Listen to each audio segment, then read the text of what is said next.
So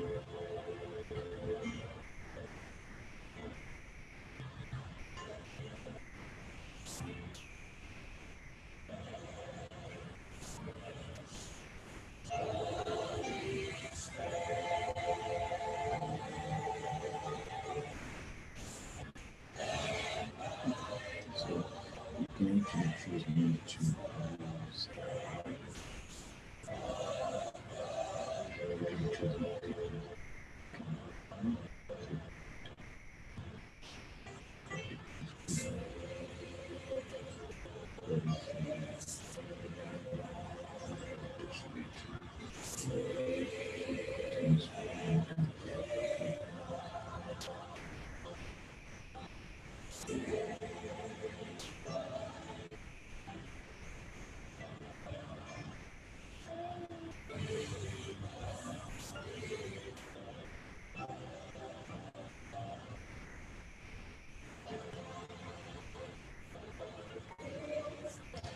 Okay, all right, okay.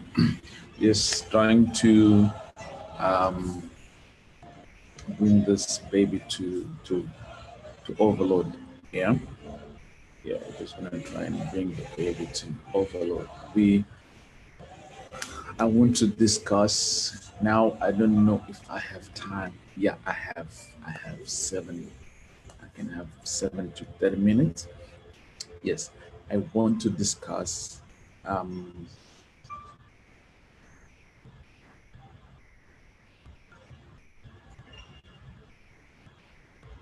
okay, I want to discuss. I want to discuss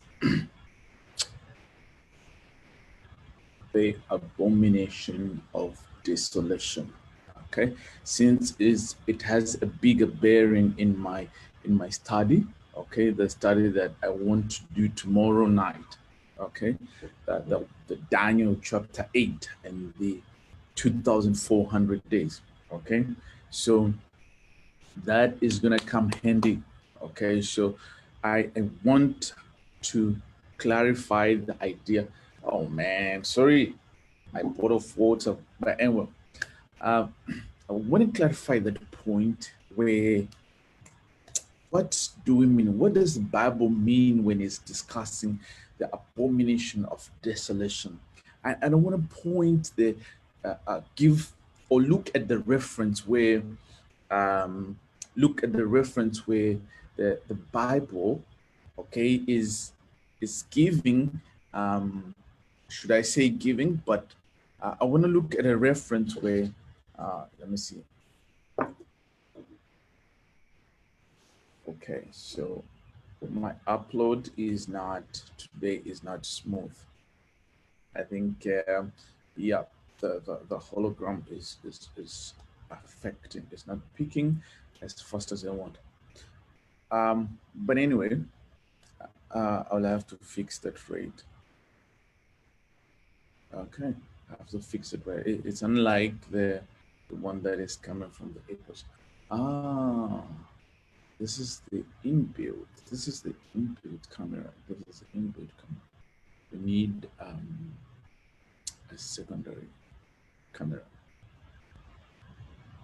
one that doesn't lag, one that is like the, the unless if I can swap them, if I can swap these cameras, yeah, let's see. Let's see if it will work. Swap the camera. Swap the cameras. Swap the cameras. Anyway, from this exercise, let me just jump in. It wasn't the primary reason I was here. I wanted to try this new field, this new picture of presenting. But then the the discussion I want emanates from the point uh, uh, the abomination of desolation. So let me look for my pencil so that we can do this together. Where is the pencil? Where is the pencil? Okay.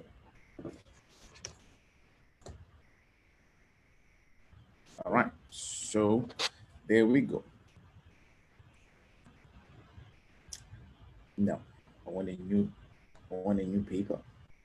Okay, so what I want to discuss right now, okay, it is the abomination, okay, of desolation. What is this? Okay, what is this? So many people, they will generally or easily put it across and say that the abomination of desolation, okay, the abomination of desolation as a whole. Oh, my drawing not good, please forgive me, but I think I can do better. So many people, they take this out. Many people, they take this, okay, to be the Roman army, okay. This issue of the Roman army comes because of the understanding on Matthew,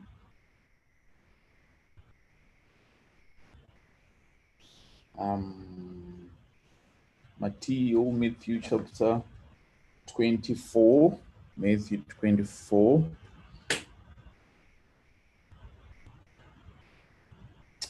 verse 15 to 16, and then Luke 21, verse 20 to 21. Okay, so it is from these that we find the conclusion that the abomination of desolation is the Roman army. Okay, so that's, I want to explain this. Okay, differentiate it, show that um, there is a parity with that. There is a challenge. We have a challenge with that. Okay, the abomination of dissolution cannot be concluded to be the Roman army if we understand the scripture, what the scripture is saying, and what exactly it is, what it is. Okay, the abomination of dissolution. What is it exactly? Okay, what is it exactly? So, um, um, Matthew 24:15. Matthew, let's go to Matthew 24, verse 15. Okay, there we go. It says, "And ye therefore shall see the abomination of desolation spoken of by Daniel the prophet, standing in the holy place. Whosoever readeth, let him understand." Let him understand. That's an interesting part. So it's the abomination spoken by Daniel.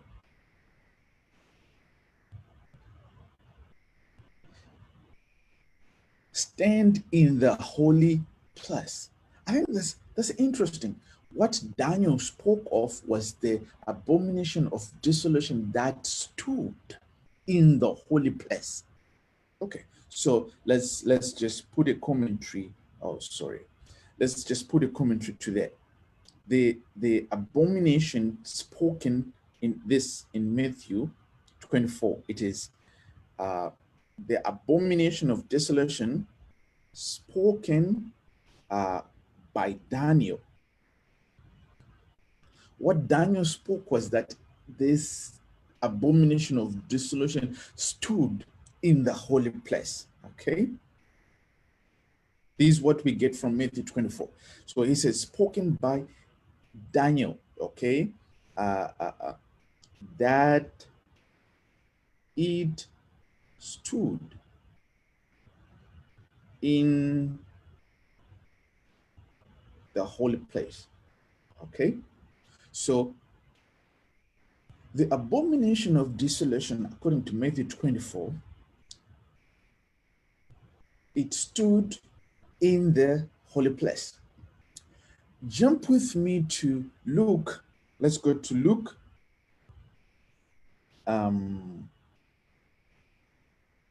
We said Luke what? Luke 21. Luke 21:20. Luke 21:20.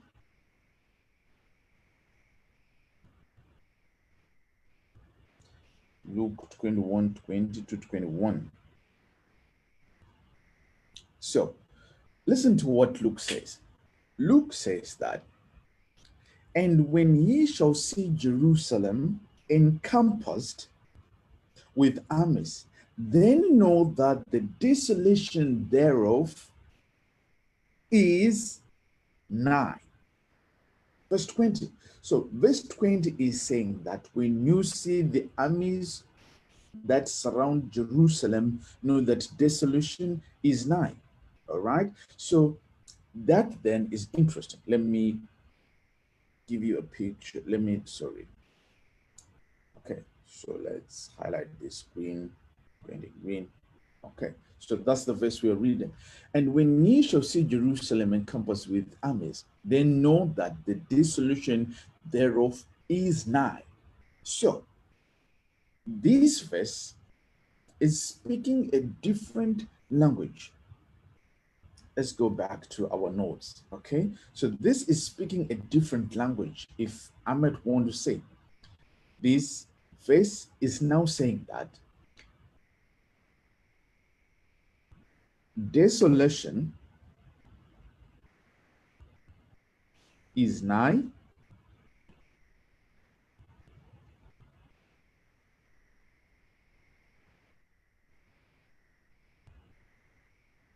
Desolation is nigh when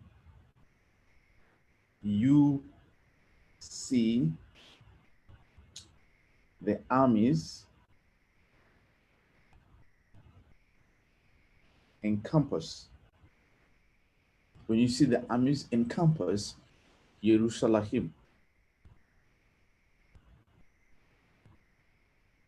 Okay, these two things are different. Okay, in Matthew, actually they are describing the same event. All right, so these two things, what they are doing, they are describing the same event. Okay, this, if you might want to understand, this is the same event.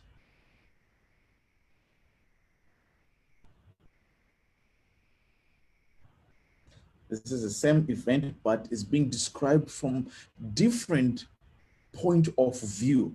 Okay, in the first Matthew 24:15-16, he says that what was spoken by Daniel, specifically, what was it? It was the abomination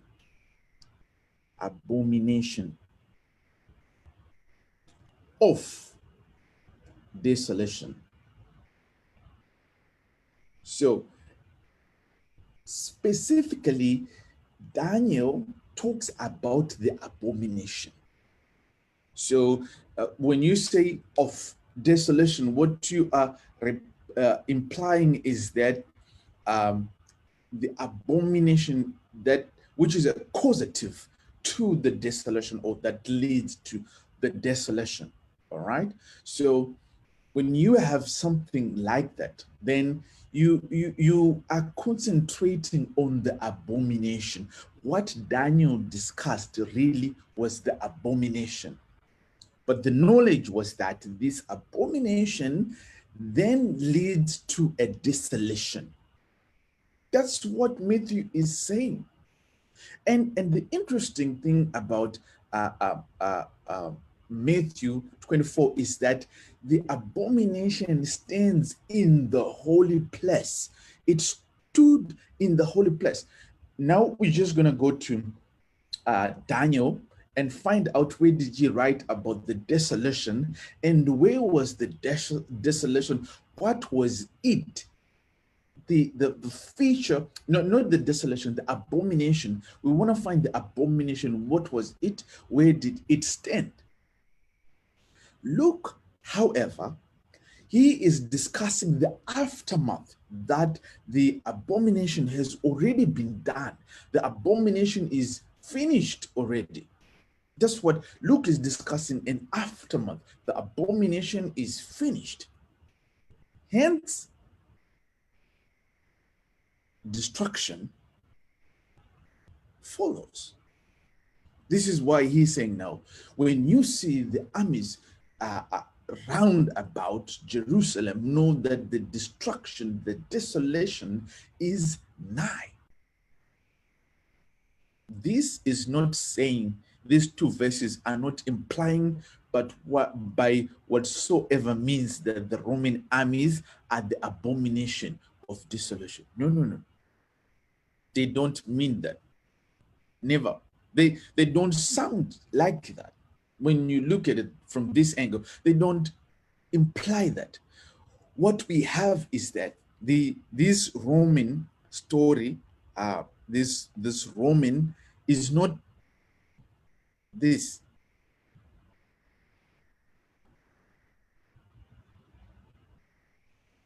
This Roman army story is not there. This came as a wrong understanding of this passage, people trying to conclude things. And specifically, I would point to, so that I link this discussion to the book of Daniel. It was that these people wanted to reveal, or they wanted to explain Daniel chapter 8, verse 18, okay? But they wouldn't. Specifically, the guy who had a problem with this is William Miller. The documentation of what William said, we find it in the Signs of the Times. Yes, very good. Now, the setup is very interesting. I like it because it easily takes me to my points of reference, okay? So let me go. I want the first Signs of the Times. Where is the Signs of the Times? The first Signs of the Times. The first Signs of the Times. The March of 1840. The March of 1840. Where is the paper? Where is the paper?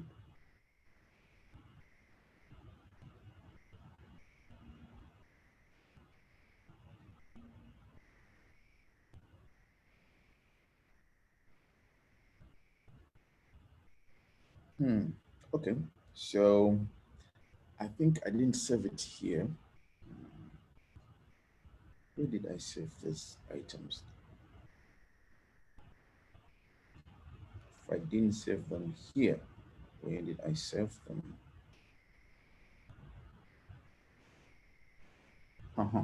Yep. So this is the Signs of the Times, the first volume published by Miller, where William Miller got his first ground. Yes. Come with me. I'll give you the evidence. This is, now we are talking Bible study, okay? We're gonna search everything. Nothing is gonna remain standing, okay? If we can bring the evidence to the table. So what William Miller did was that, so in the height of the Advent movement, people, as they were preaching the second coming of Jesus Christ, and they were pointing that he was coming in 1843 to 1844. Okay, so let me just generalize and say 1844. So they were preaching he's coming in 1844. All right, so all along, William Miller, as he was teaching, and Joshua V. Himes was trying to find opportunities for him to teach. What they did, or how they went through this, was that Himes was the coordinator, and William Miller would come and do the presentations. But this wasn't fast enough for them. So they started to borrow some newspapers, some space in some newspapers that they can discuss their concept or their understanding, their belief. So what happened was that uh, uh, William Miller was being given in some Anglican and Methodist papers, and specifically there's one which was called the Zionist, the Zion something. But then as he continued with his writing, they began to shun, they begin to reject his teaching. So this is where you find many people being thrown out of their churches. If you understand church history, okay, now maybe those who might understand me more are from the Master Guide, Seventh-day Adventist, with a perspective on how the Seventh-day Adventist come to become. So in 1840, Joshua Himes, as the editor, okay, they published, they began to write a paper through Don and Johnson Publishers, which was written The Signs of the Times. This is the paper you are looking at, okay? This is the paper, and this was their first issue of that material, all right? So it is in this paper they begin to argue their point, or William Miller's perspective. And William Miller, in this paper, he had 100% coverage. So if you want to understand what many Seventh-day Adventists don't know where it comes from or what they are propagating again and again, you have to come to this newspaper, The Signs of the Times and The Midnight Cry. Okay, these two papers give you, well, they are not the only ones. There are some articles, but then those we're actually picking from The Signs of the Times. And William Miller, in other newspapers, he was just reiterating himself. Comprehensively, William Miller's discussions were in The Signs of the Times. Okay, so their first publication was this March 20, 1840. All right, so there was the guy, the dude called William Miller. The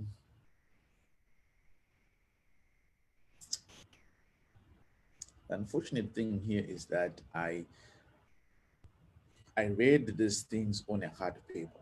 Okay, so it is on the hard paper where hard copies where hard copies where I put my highlights. All right, so to find my highlights in this is gonna be a big challenge, but my next presentation, I'm gonna find a way to do that, just to do that.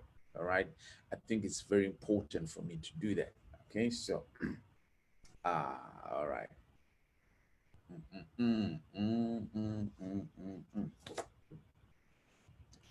What did I do? I moved my,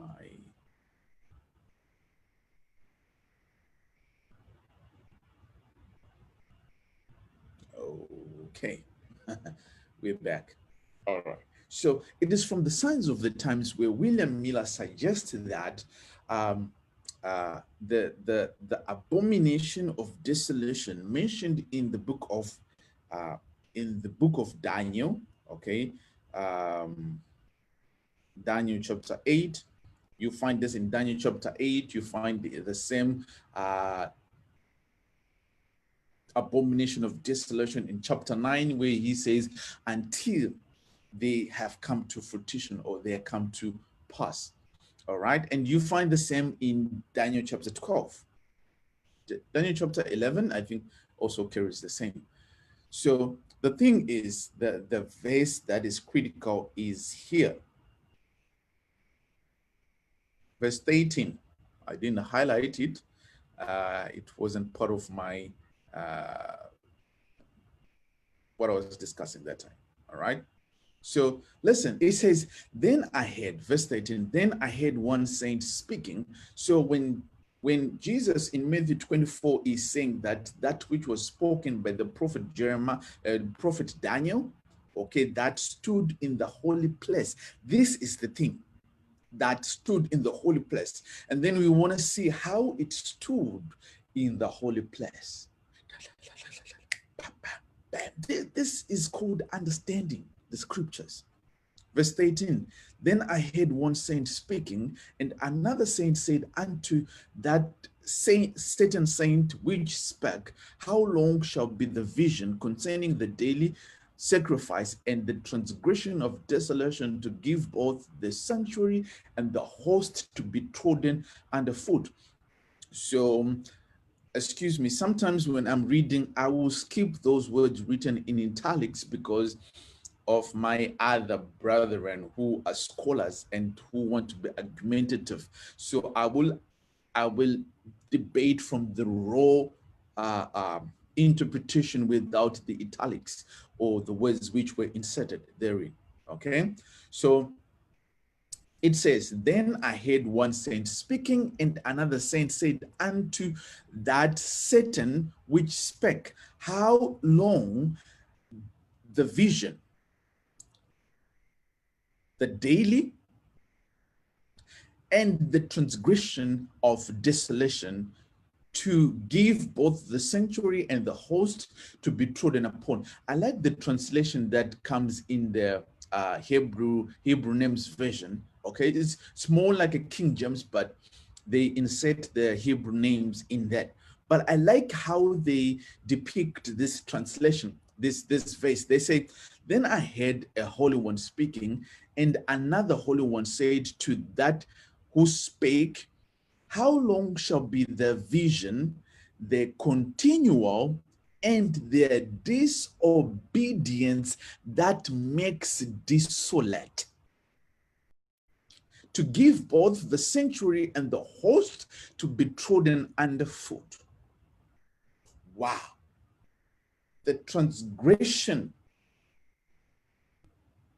of desolation, it is the disobedience that makes or that leads to being desolate. But what exactly does Daniel, the picture that Daniel is given of the thing that happens in the sanctuary?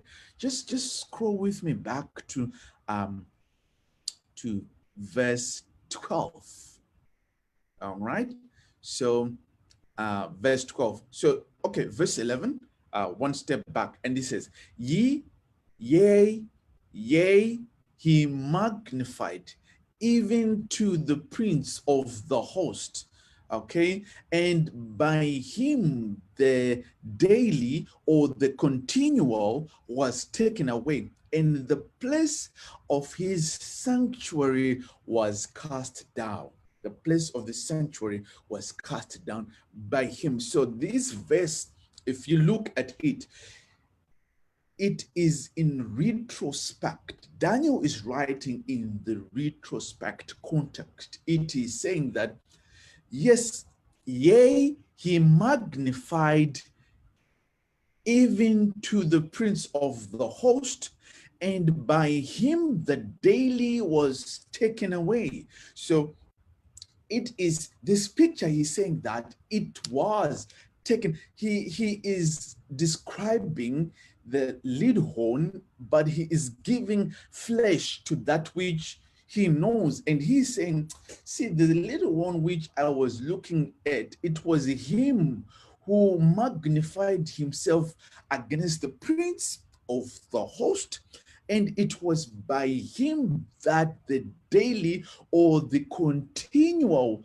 was taken away. These people are in captivity. Something had been taken away from them.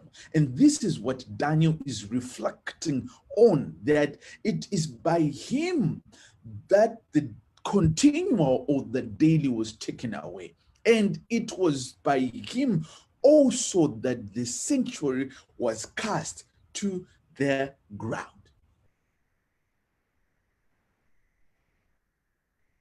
This is a reflection. If you read verse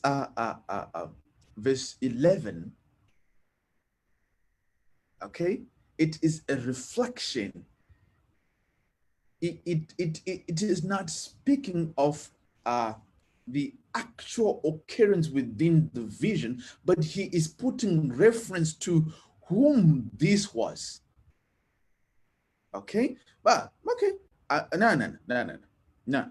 I'm not discussing Daniel 8, okay? Yes, let's say it's part of the vision, okay? So it is part of the vision, all right? So it being the part of the vision, right? We will continue. Verse 12, and a host was given him, and a host was given against the daily by reason of transgression. Hold there. A host, when how they did cast the sanctuary down, he is saying, and a host was given him, which by reason of disobedience. Verse 18. By reason of disobedience, yeah? What did they do? They did cast the daily down. Basically, the casting of the daily, or the profanity against the daily, despite the destruction of the temple, there is by the reason of transgression, or by the reason of disobedience. When disobedience comes, we reach this point where we get the transgression, which defiles the daily or the sanctuary. Continue with the verse. He says that, verse 12, and it cast down the truth to the ground. Who? The host did cast the truth to the ground and practiced, and it prospered. So many people, they get lost and say, no, the host, what is the host? The host then, these are the host, the armies of the Lord, and I'm the prince of the host of the armies of the Lord. No, listen, this is sanctuary language and discussion, all right? They was in the temple. No, not they was. All the males, go back to the book of Leviticus, all the males or the priests who came to work in the sanctuary, they were referred to as the host of the Lord. Oh man, they were described as the host of the Lord. All right, man. Yes, brother, what are you talking about? So this is easy way of studying. What was the host? Okay, so I got the host in the Bible. What is the host? Go. So we are searching. We want to find in the, I said, in the book of Leviticus.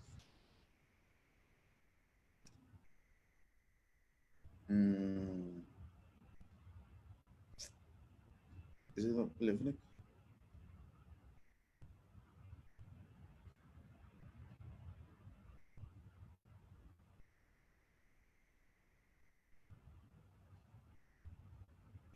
Okay, bear with me.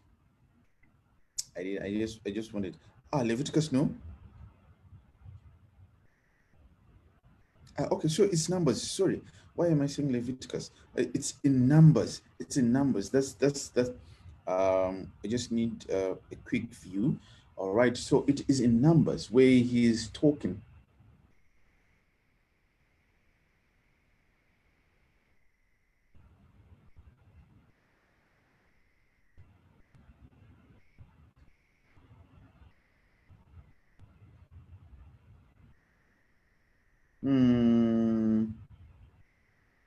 No. I got increased. Okay, it's easy. Host in the temple. All right. So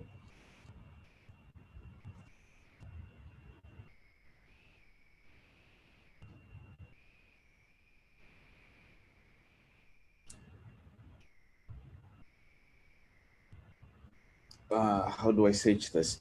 No, you cannot search like that.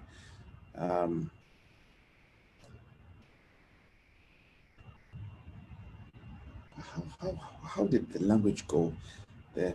Okay. Where am I even struggling? This, I'm online. Wow, I forgot. I was thinking I'm using, um, so,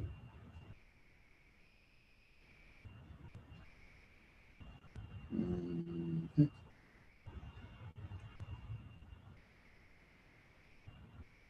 So just gonna go coders, yeah. Mm-hmm. Yes. Mm-hmm.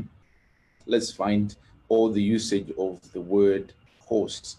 Okay. Yes, let's find all where the word host was used. All right. Mm,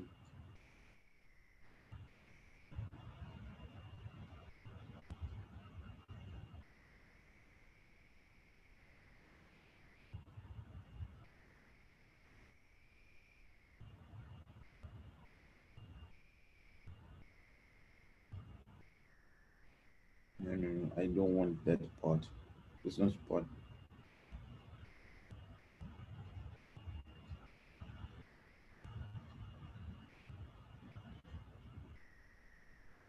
Aha, aha, aha. Yeah, yeah, yeah, yeah. Yeah, Numbers chapter 4. Numbers chapter 4. Mm-hmm. Numbers chapter 4. Numbers chapter 4. Mm-hmm, mm-hmm. Ah, yeah, yeah. I like this.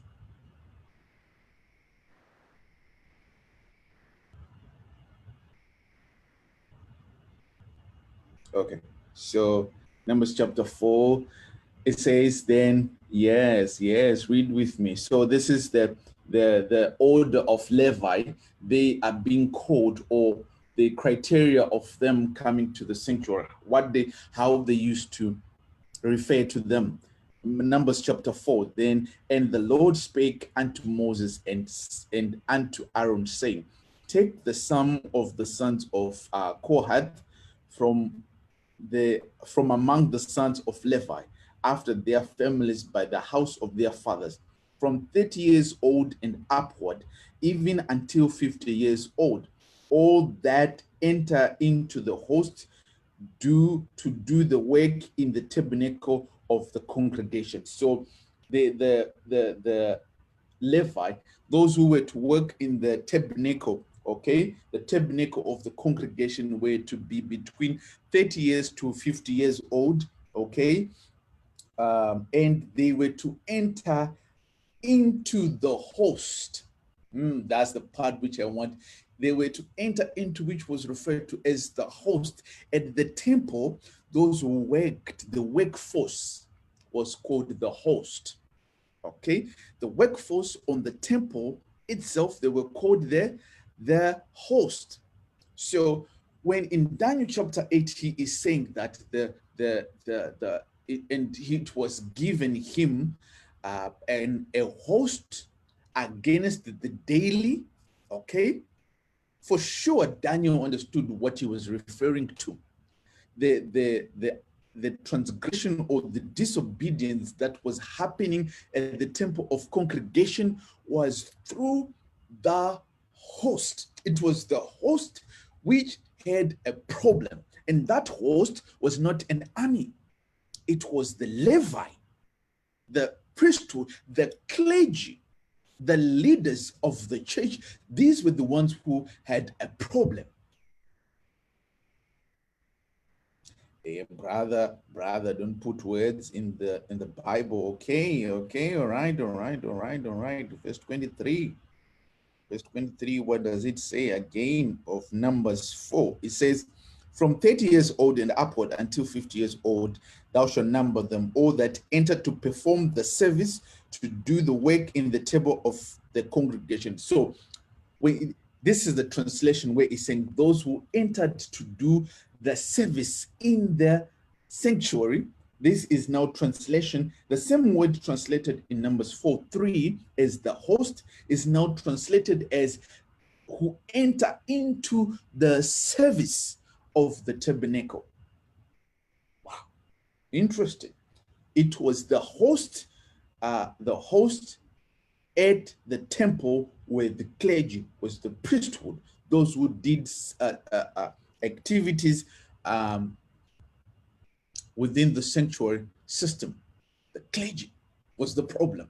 Okay, so when Daniel is writing Daniel chapter 8, especially verse 12, all right, so I hope this satisfies my argument that yes, the host, you find it everywhere. They were a military, they were the host, like the one we started reading in Numbers chapter 2. Okay, so you have the host there, but specifically when you are discussing sanctuary message, there is a host there which you need to understand, which I need to understand also. Okay, that host was the clergy. Satisfied? Okay, let's go back to Daniel chapter 8, okay, verse 12. And he says, and a host was given against the daily. So it is the clergy which begins to rebel against the clergy. They begin to do things which were disgusting against the daily. And this clergy, it was the clergy which began to cast the truth to the ground. These guys, what they are doing, they are perpetuating the principles, the doctrines of the little horn. By so doing, they are going against the daily. And they bring the truth of Yah down to the ground and trample upon the truth. And I like this last part of verse 12. It says that to this transgression, verse 12, which says, and it cut down the truth to the ground, and it practiced and prospered. So the daily did what they did, and they practiced and they prospered. Yea, today they really prosper. They really prosper. So many churches have been built on the basis of this clergy and what this clergy is doing.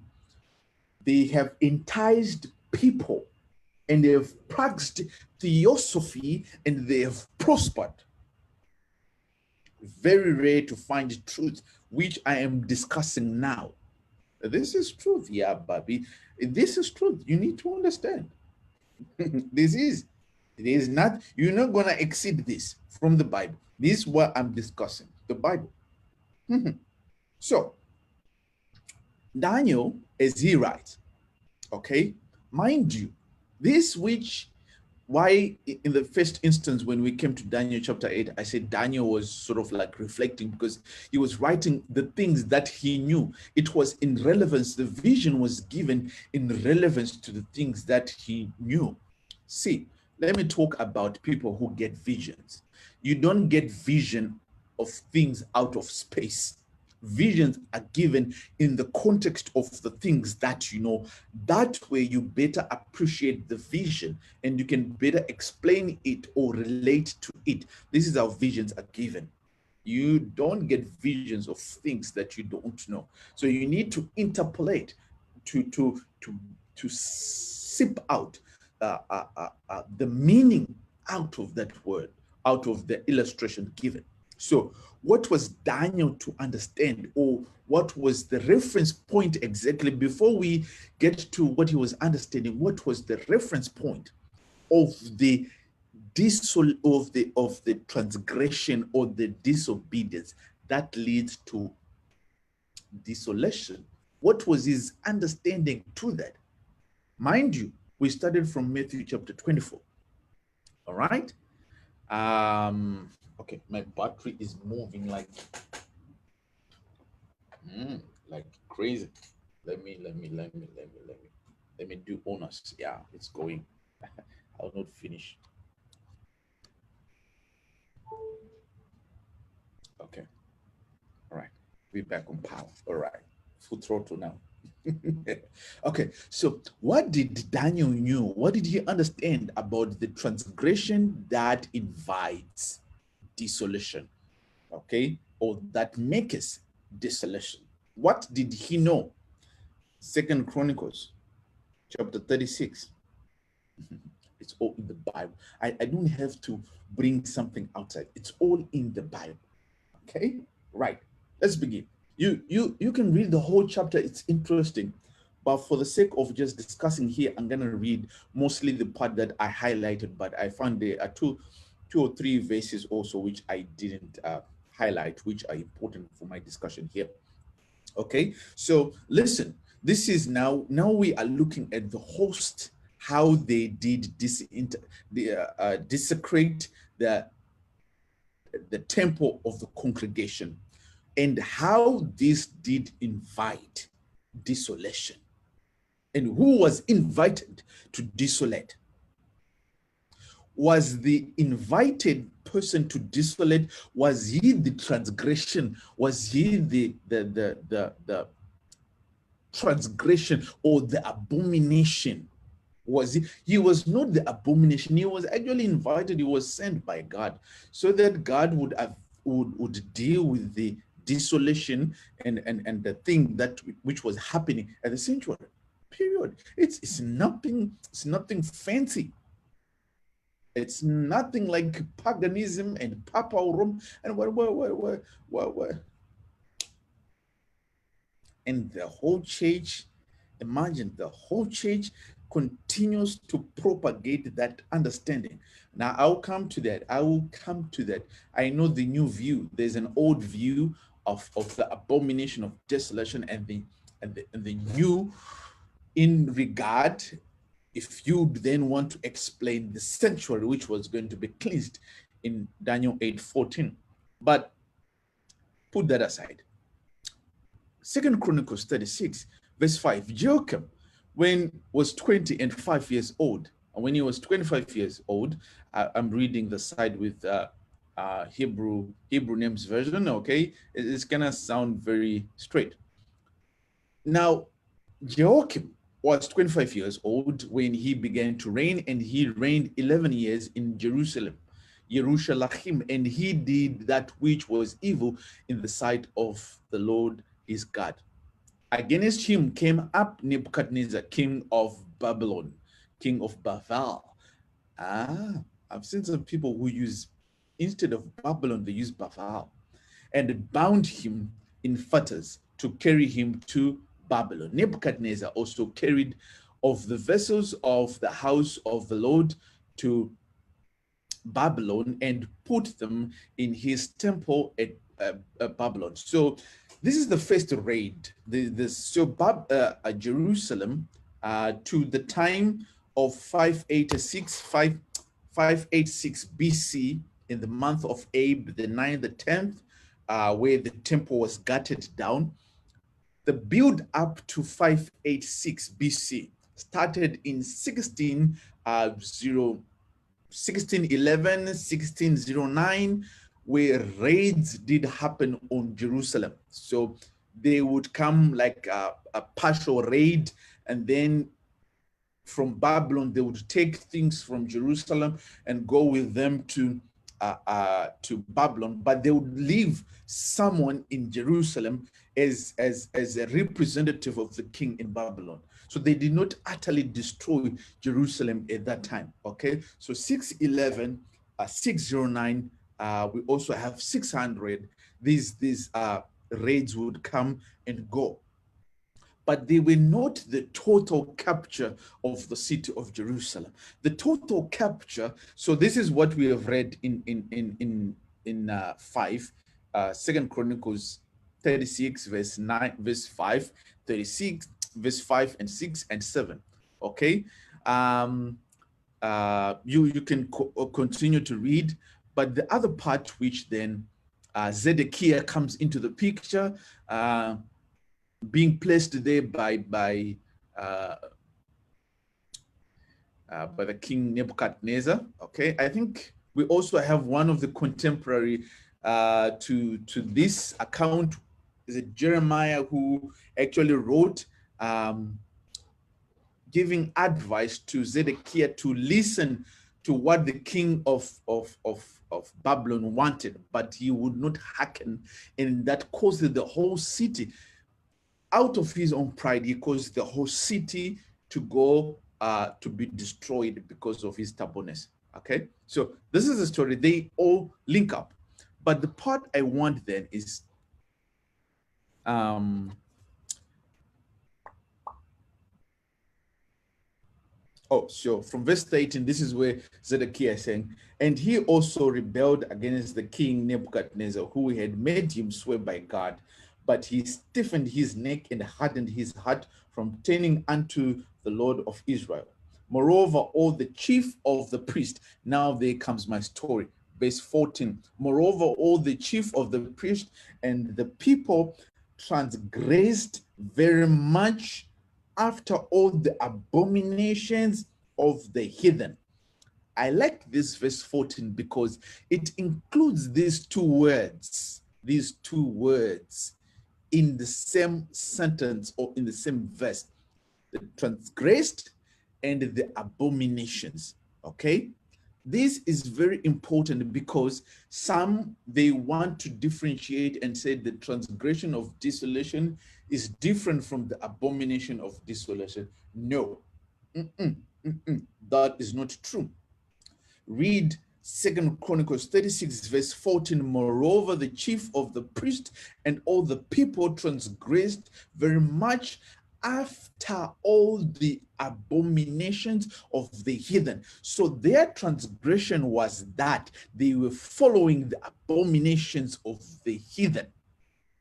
So if you find Daniel saying the abomination of desolation, okay, he is discussing that which was of the heathen, which had been adopted to the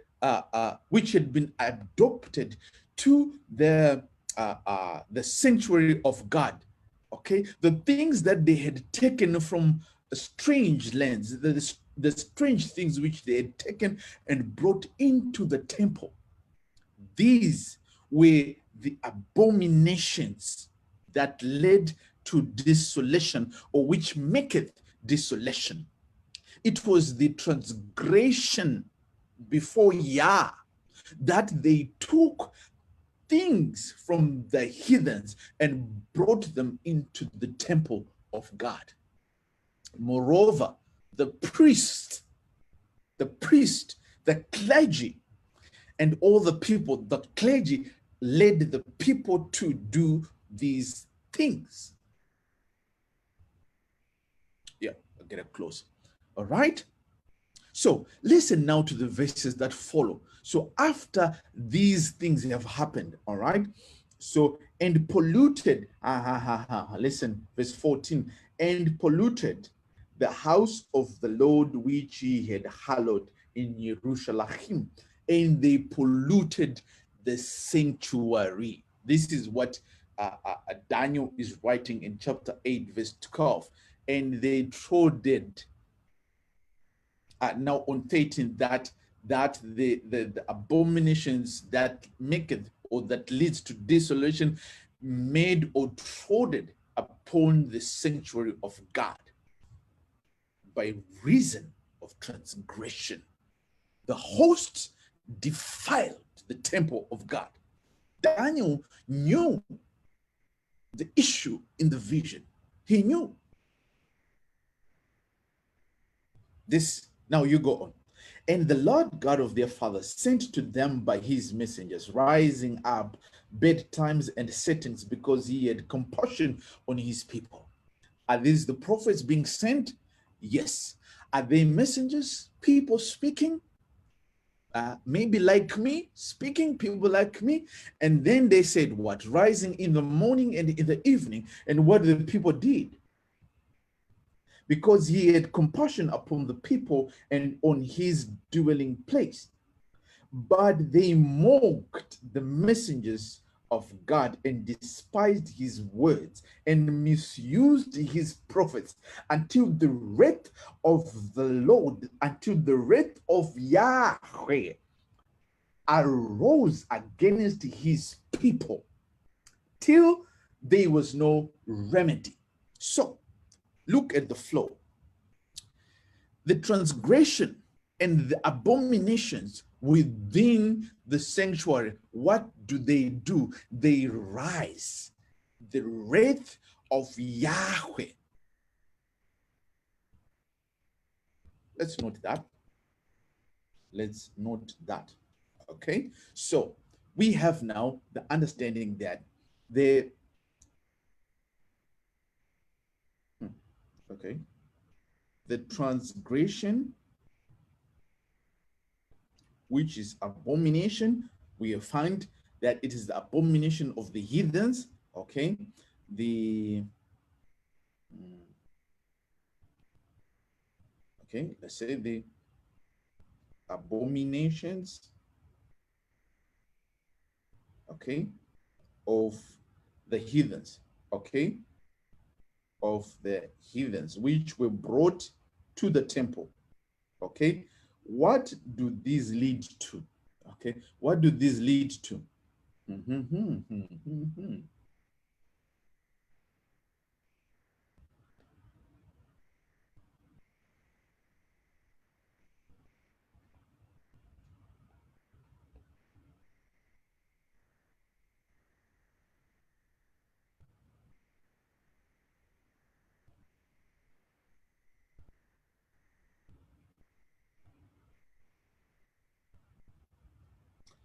What do these lead to?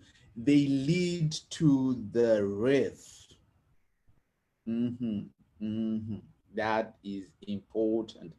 They lead, they lead to the wrath of Yah.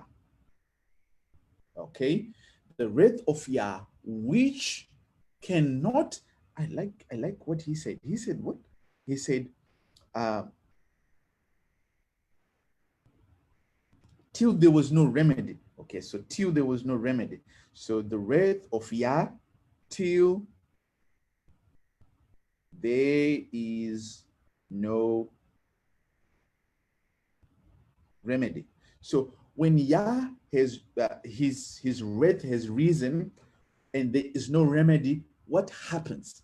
Okay, so what happens next? When Yah, when the wrath of Yah,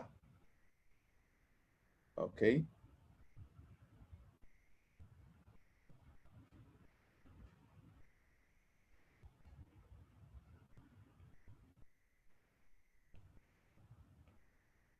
okay, so when the wrath of Yah has risen and there is no remedy and there is no more remedy, what next? Okay, what next? That's the point. That's what we want to understand. What next? Uh, Therefore, he brought upon them the king of the Chaldeans, who slew their young men with the sword of the house of their sanctuary, in the house of their sanctuary, and they had no compassion upon the young men, the old, and him that stood for age, and he gave them all into his hand, and all the vessels of the house of God, great and small, and the treasures of the house of the Lord, and the treasures of the king, and of his princes, all these were brought to Babylon. So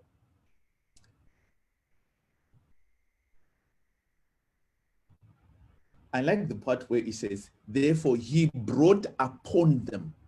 He brought upon them. It was God's doing. He brought upon them. Um, it is God's doing. Okay.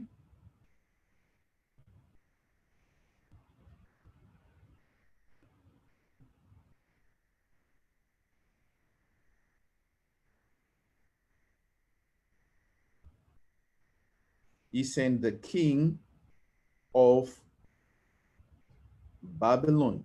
Okay. He sends the king of Babylon. Precisely, you can read this in Jeremiah chapter 25. Okay, precisely, you can read this in the book of Jeremiah chapter 25. Okay, so Jeremiah 25, he precisely says that I will say, the king of Babylon is my servant.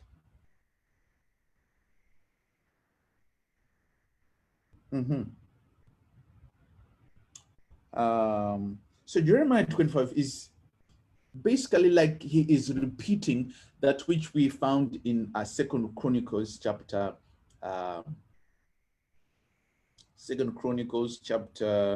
36. Okay.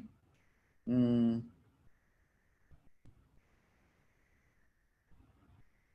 Aha, verse 9. Listen to verse 9. This 25, verse 9. Listen to verse 9. Behold, I will send and take all the families of the north with says the Lord, and Nebuchadnezzar, the king of Babylon, my servant, will bring them against this land.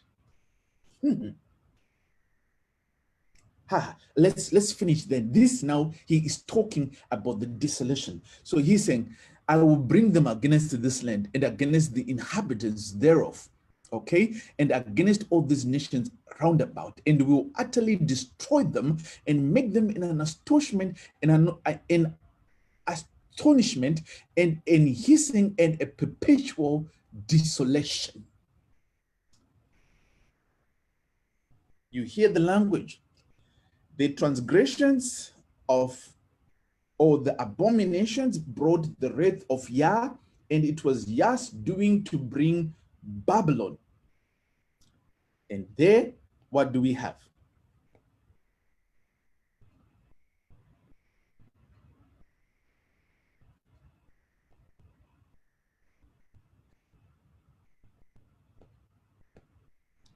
And there we have the desolation. And there we have the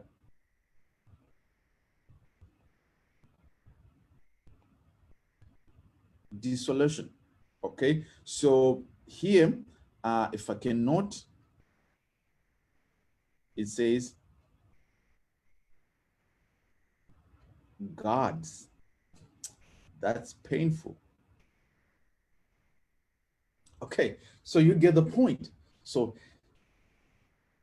when you hear the statement, the transgression of desolation, this is the channel that you are going through. Okay, this is what you are going through in the understanding.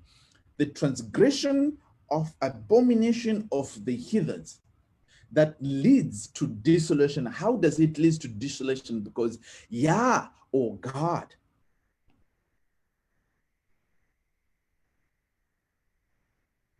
till there is no remedy, till there is no, yeah, I cropped my screen, so sorry. Okay, so this is the channel. Okay, the transgression of abomination of the heathens, if you practice it, who? The host. If you practice it, who? Host. The clergy. The people. Okay, when you practice it, you arouse the wrath of Yah till there is no remedy in him, because his remedy here, he tried, he sent his prophets. Okay, he sent his prophets day and night, day and night, and yet you wasted them until there was no remedy. And Yah's doing, you know what it was? He sent the king of Babylon. When he had sent the king of Babylon, what was his purpose? To desolate the people, to desolate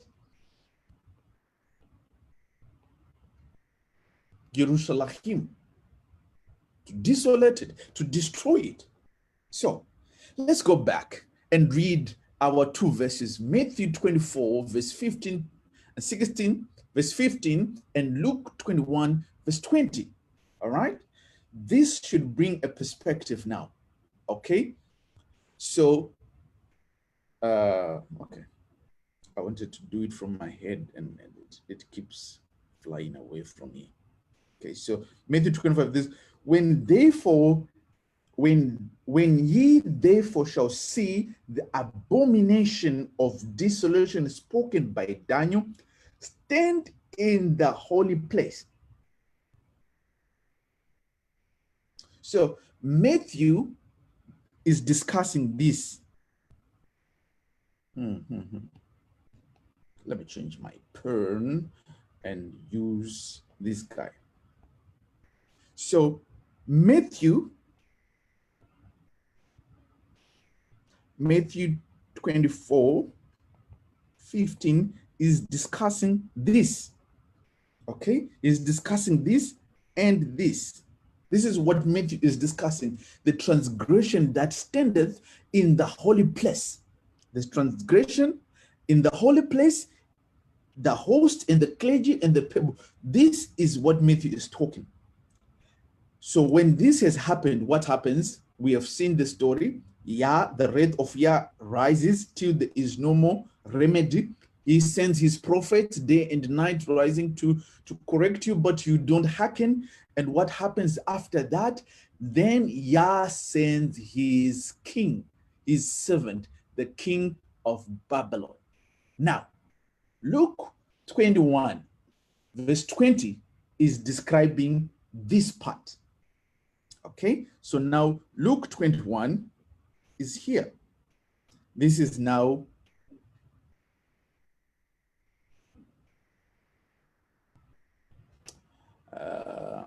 okay. I know what that is. My purge is getting corrupted. Okay, so this is Luke 21, okay, verse 20. You get the point. So Luke is not looking at the part of the transgression. No. He is actually looking at the Roman army already sent by Yah. Okay, so this is the point where this, if you now say the Roman, okay,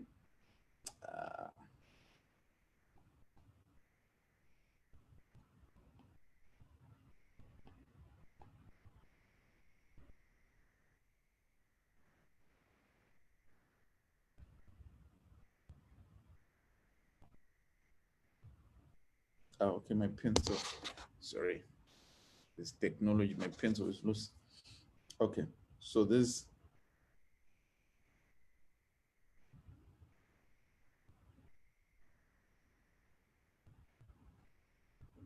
okay, so the Roman army now comes into the picture that already Yahweh has judged the temple and its people and their transgression. Now you see the armies. This is now what Luke 21:20 is discussing. The armies that surround Jerusalem know for sure that the desolation is nigh, because that's what comes after. So this would be 70. So I will give, let me give the references then. So to this now, we have example of 586 BC, and we have 70 AD. Is the same thing that is repeating, or we were having the results when the same thing happened. We were following a pattern, okay? So we're following a pattern, 586 BC, and we have 70 AD. All these people, what they did, they followed the same pattern. All these people, they followed the same pattern. If you, for 586 BC, the whole history is in the Bible. But if you want to understand more about 70 AD, you need to go and read some extra biblical material. But for precisely the book that I have read is the book of Josephus, the history of the Jews, okay? and he will tell you about the iniquity that was in Jerusalem, or the sins that were happening in Jerusalem, that was leading to AD 70. He talks about the various scams and things that defied the temple that they were doing. Even though, if you read, he is writing not precisely to list them as the causative, but he describes them as a history of what they were doing. Imagine, for example, at one time he says that the wife of the high priest, when he had to go to the temple, they had to roll a red carpet for her. Imagine the clergy. That's how rich and filthy, that's how filthy rich the clergy was. It had become a money-making machine. Church had become a money-making machine. Now, I'm not discussing that, but I'm just highlighting that the things that used to that happened leading to 586 BC were the same things that happened leading to 70 AD. It's a pattern, the transgression of desolation, or the transgression that leads to desolation. Okay? So the Roman army, or the armies of Babylon, are not the transgression or the abomination that leads to desolation, or that maketh desolation. They are not. Okay, so you might want to find out what were exactly with the transgressions of abomination that they did. So this is what I listed. Okay, in Second Chronicles chapter 36, it gives you the list, even before you'd find other things that they were doing, but precisely as a summary, Second Chronicles 36 does it, Jeremiah 25 does it, okay? And even Jeremiah 24-25, it's actually the same passage. And Daniel chapter 8, verse 12 puts the summary that they transgressed against the daily. They, because of reason of disobedience, they cast the truth of Yah down, and they practiced and they prospered.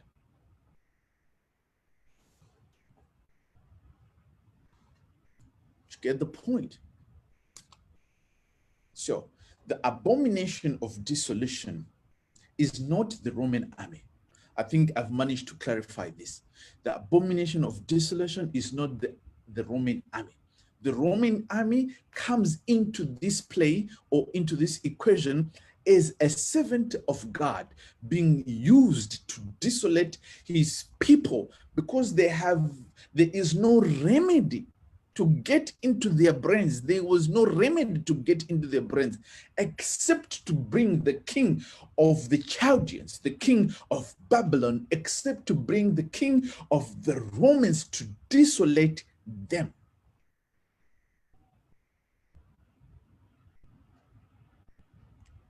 If you don't understand this, I'm telling you, you have a long way to go. You have a long way to go. If you don't understand this presentation about the abomination of desolation, I'm telling you, you have a long way to go.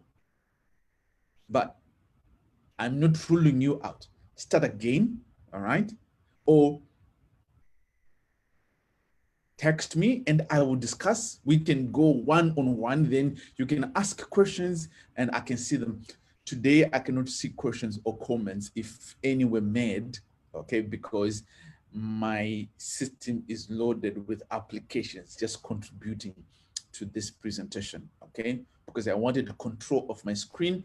Also, I wanted that live picture and constant monitoring, okay? I wanted to use my reference material on my iPad and these things. Sorry, I said that gadget. I'm sorry, I wasn't supposed to say that. Yeah, there are connotations to that. There's a problem, okay? So you'd find that then that abominations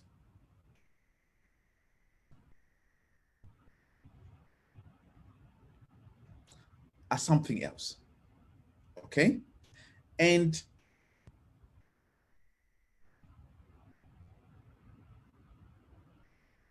desolation is something else.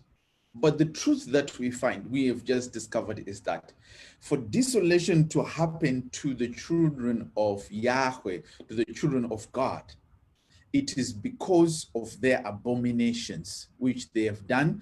And to that God, they have found no remedy to help them or assist them. So he takes them into captivity, that once they are in captivity, they might come back to their senses. It's just like the story, the parable of the prodigal son. Okay? Once you are deep into your abominations, then you can come back to your senses. And when you do that, Yah, he says, call upon my name, and I will hearken from my throne above. Seek my face. If my people will seek my face. Oh man, I feel like preaching. But anyway, so the abominations then, if you want to list them, I think that will top up the discussion. Okay, what are the abominations then? Okay, so one, they did not hearken to the priest, to the prophets. Okay,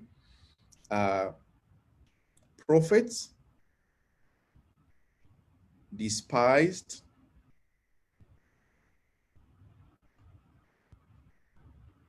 spellings. Prophets despised word of Yah, word of God rejected.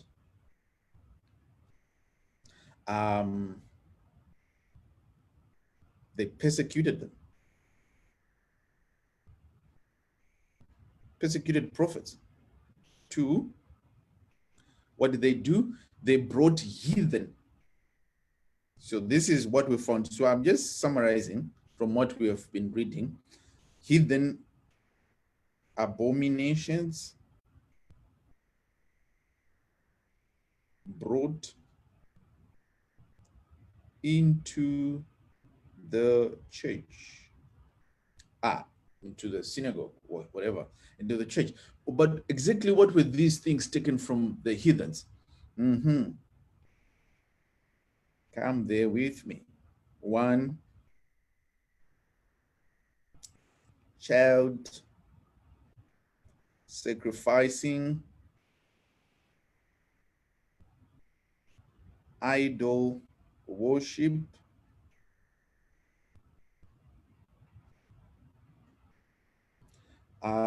idol worship, the women in leadership,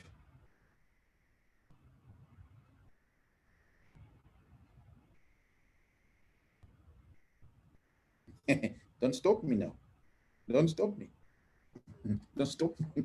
Don't stop me. Um, uh, what else? The clergy.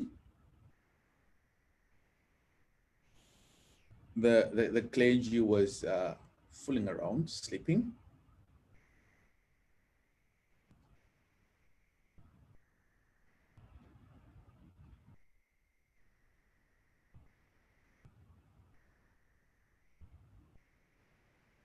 Okay, so this comes important from Jeremiah chapter 25. Okay, so what the clergy was doing from Ezekiel 8, we have cry for Tammuz, cry for Tammuz by the women,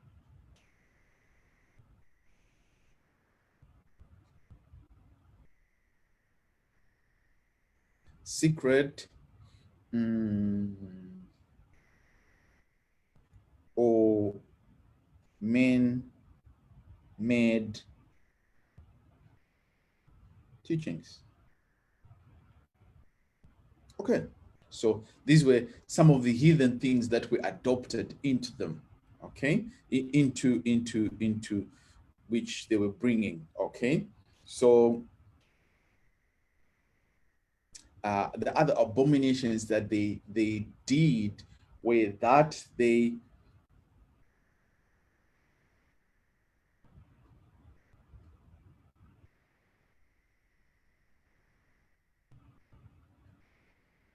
practiced no mercy,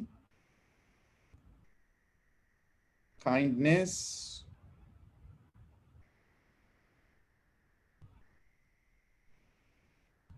lovers of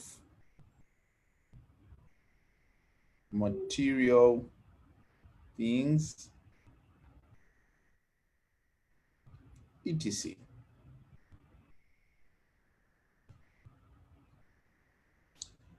Traditions of men. Let me classify that.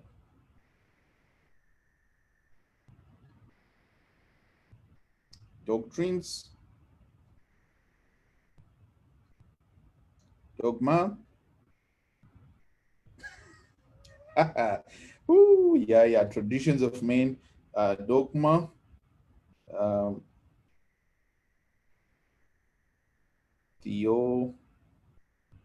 theosophy. So theosophy is the part which we have today, where people they read the Bible and they try to think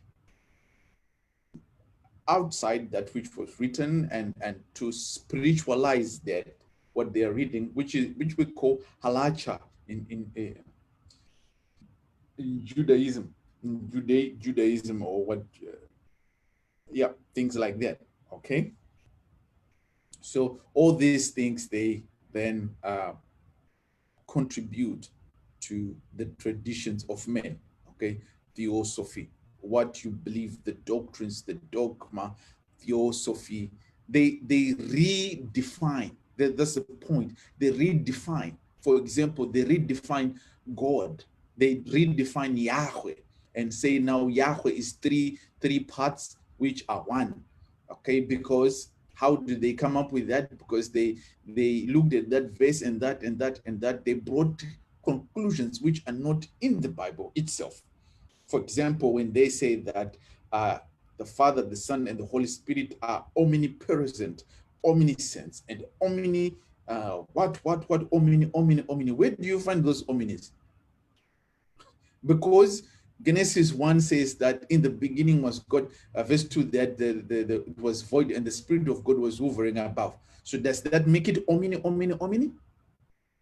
No. When God started to create the angels, were there, does that bring them in the omnipresent?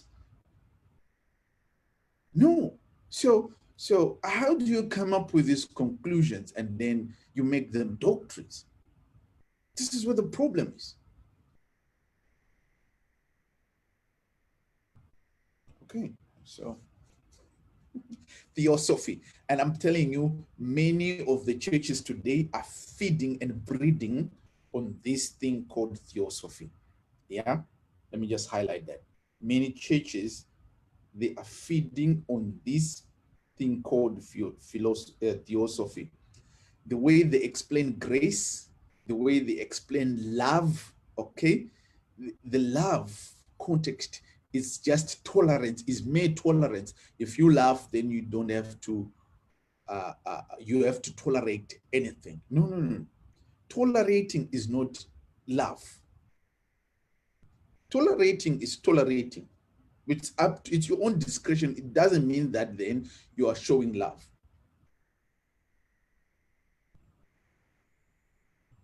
Grace, then we are above the law, and the law, if you're above the law, then the law should be discarded. If you're above the law, you are just above the law. You cannot discard the law. But okay. We're not discussing that today. Okay, so doctrines, dogma, theosophy, um, okay, what else? Hmm. Well, the traditions of men, then they come up with something that I want to highlight is that these institutions, okay, these institutions have developed they have developed a criteria of righteousness, uh, criterion of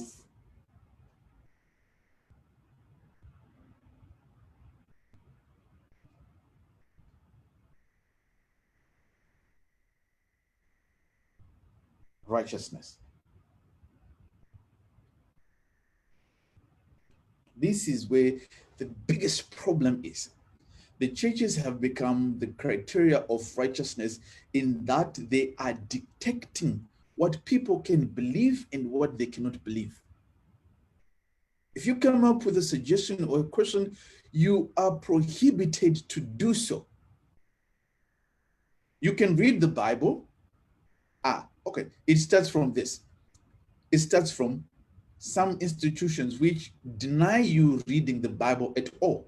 So the leaders of the church then becomes the standard, or they are the ones who detect what you believe and what you don't. You don't read the Bible at all. Okay? They are the ones who have the sole prerogative to read the Bible and interpret the Bible for you, for the masses.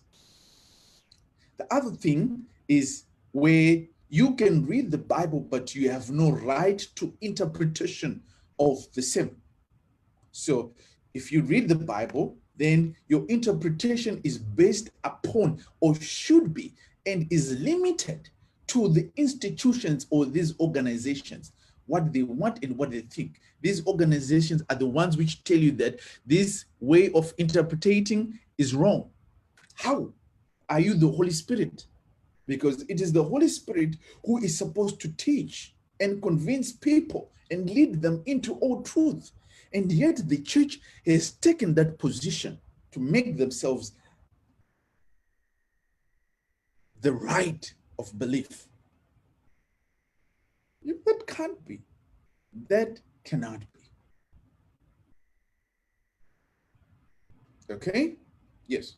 Yes. So, and the lastly of the list of these institutions, what they say is you can read and have your own interpretations.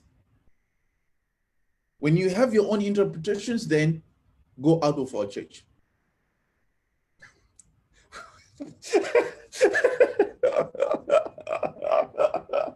Oh man, these guys are hilarious. They say if you read the Bible, if you understand, you are convinced otherwise, then go out of our church. Go outside. We don't want people who think like you. Go outside. We don't want people who are convinced otherwise. Go outside.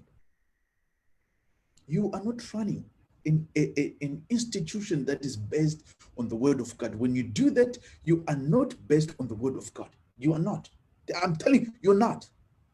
You're not running an institution based on the word of God. You are running something like um, um, a cult or a social club, because within a social club, if you don't pay subscriptions over a certain time, we'll take your name outside. Okay, if you come with ideas from that other social club, then we kick you out of our social club because we don't associate with that social club. We and them, no relationship.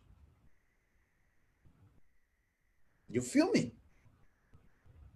The institutions, these churches have become the criterion of righteousness.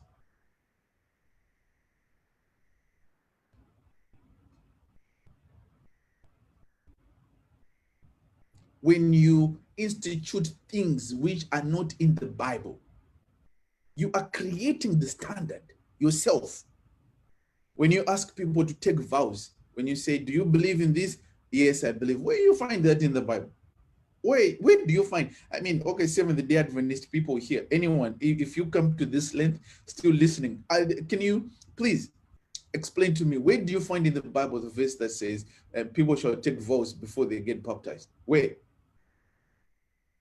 You're going to tell me that inserted verse that Philippa asked him and said, if thou believe, then I'll baptize you, and says, yes, I believe. That verse was not there, Yani. It's not an original part of that text. It's an insertion. They accept the Bible. If you read the footnotes, it will tell you that it was inserted. It was not what it was in the beginning.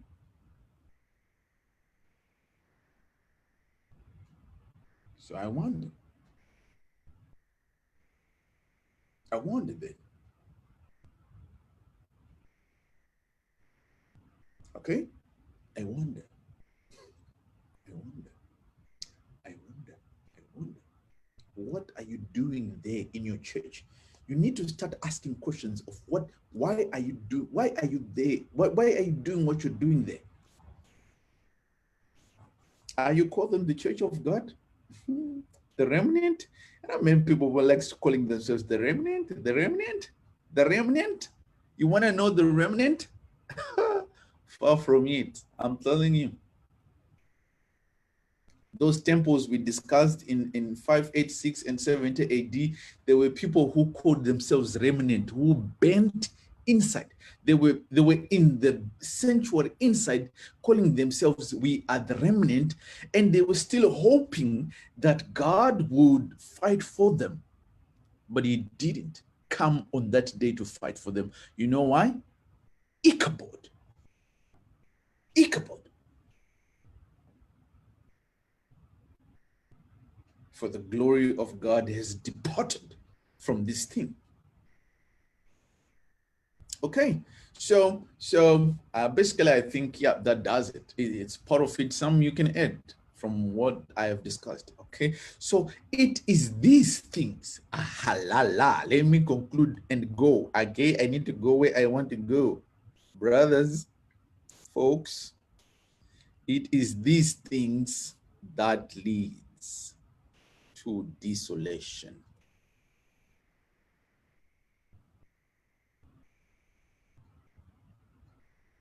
It is these things that leads to desolation.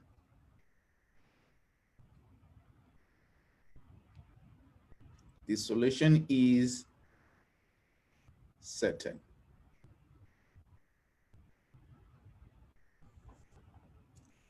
With these abominations, desolations are certain. Desolations are certain. All right. So thank you. That was my presentation. I made you see. If you did, if you're gonna watch this later on, okay, I hope you then see what I was trying to present, okay, and then